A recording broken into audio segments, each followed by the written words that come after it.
Kanselado naman ang face-to-face classes sa lungsod ng Maynila sa darating na November 17 at 18, Lunes at Martes sa lahat ng antas ng pampubliko at pribadong paaralan.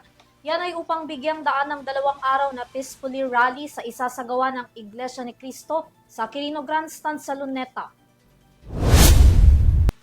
Nakasaad sa inilabas na anunsyo ni Manila Mayor Isko Moreno Dumogoso na sa kabila ng kanselasyon, dapat magsagawa pa rin ang mga paaralan ng Alternative Delivery Mode o ADM habang walang F2F classes upang hindi pa rin maantala ang kanilang pagkatuto. Samantala, kaugnay ng gaganaping rally, nakahandang umalalay ang lokal na pamahalaan sa gagawing aktibidad ng INC. Magtatakda ang lungsod ng perimeter support, kabilang na ang pagpapakalat ng police personnel sa paligid ng Luneta at mga istasyon ng medical assistance na may mga ambulansya. May mga nakaagapay din daw para sa posibleng traffic at maghahanap ng mga parking area.